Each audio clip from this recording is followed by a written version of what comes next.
हम जानने जा रहे हैं एक ऐसे भारतीय बिजनेस साम्राज्य की कहानी जिसने कभी हजारों करोड़ों की परियोजनाएं बनाई और यमुना एक्सप्रेसवे जैसी ऐतिहासिक राह की नींव रखी। लेकिन वही साम्राज्य कर्ज के बोझ तले दबकर अचानक ढह गया। हम बात कर रहे हैं भारत के उस दौर की सबसे बड़ी सीमेंट और इंफ्रास्ट्रक्चर कंपनी जेपी ग्रुप की।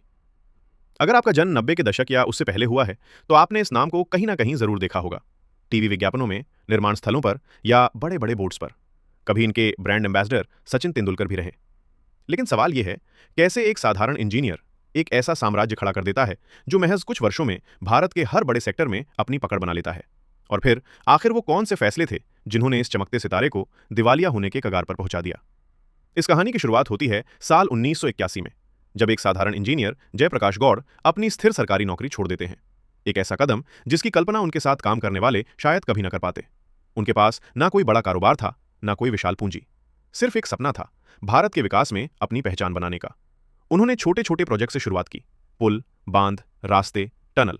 एक एक ईंट जोड़कर यह नाम उभरने लगा, जेपी ग्रुप। समय बदला और जेपी ग्रुप के सपनों ने भी आकार लेना शुरू किया। 1986 में सीमेंट उद्योग में प्रवेश, 1992 में पावर प्रोजेक्ट्स और आगे चलकर hotel, medical college, real estate, sports और यहां तक कि एक्सप्रेसवे। कहानी का सबसे सुनहरा अध्याय था यमुना एक्सप्रेसवे, एक ऐसा हाईवे जिसने दिल्ली से आगरा तक की दूरी को इतिहास बना दिया। देश ने जेपी ग्रुप को एक निर्माणकर्ता नहीं, भारत के विकास का प्रतीक कहना शुरू कर दिया। लेकिन हर चढ़ाई के साथ एक मोड़ आता है, और अक्सर वही मोड़ साम्राज्यों को गिरा देता है। जेपी ग्रुप भी उसी मोड़ पर पहुंच चुका था। रियल एस्टेट के महंगे सपने, हजारों फ्लैट्स, बड़े मॉल, टाउनशिप, ऐसे ऐसे प्रोजेक्ट्स लॉन्च हुए जिनमें पैसा तो लगा पर समय पर पूरे नहीं हो पाए। धीरे धीरे कर्ज बढ़ता गया, प्रोजेक्ट्स रुकते गए, लोगों की उम्मीदें टूटने लगीं। और एक समय वो भी आया जब जेपी ग्रुप, जो कभी निर्माण की ऊंचाइयों पर खड़ा था, हजारों करोड़ों के कर्ज में डूबने लगा। कहानी अब पहुंच चुकी थी उस मोड़ पर जहां तेजी से बढ़ता हुआ साम्राज्य धीरे धीरे अपने ही बोझ तले दबने लगा। जेपी ग्रुप की असली चुनौती शुरू हुई 2006 के बाद, जब रियल एस्टेट बाजार अचानक नई ऊंचाइयों की ओर बढ़ रहा था। हर कंपनी बड़े बड़े फ्लैट्स, टाउनशिप और कमर्शियल स्पेस बेच रही थी, और जेपी ग्रुप ने भी उसी दौड़ में छलांग लगा दी। वे सिर्फ एक या दो प्रोजेक्ट तक नहीं रुके, उन्होंने दर्जनों मेगा प्रोजेक्ट्स की घोषणा कर दी एक साथ। Luxury apartments, malls, township, office tower, sports city, यानी जितना कमाया था उससे कहीं ज्यादा लगाया। यहीं से शुरू हुआ सबसे बड़ा रिस्क।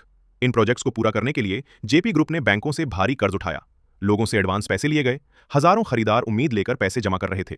लेकिन रियल एस्टेट का बाजार उतनी तेजी से नहीं बढ़ा जितनी तेजी से जेपी ग्रुप ने सपनों को फैला दिया। जहां प्रोजेक्ट पूरे होने चाहिए थे 3 से 4 साल में, वहीं वे अटकने लगे 6 से 8 सालों तक। धीरे धीरे 60,000 करोड़ रुपए से अधिक का कर्ज कंपनी की गर्दन पर चढ़ने लगा।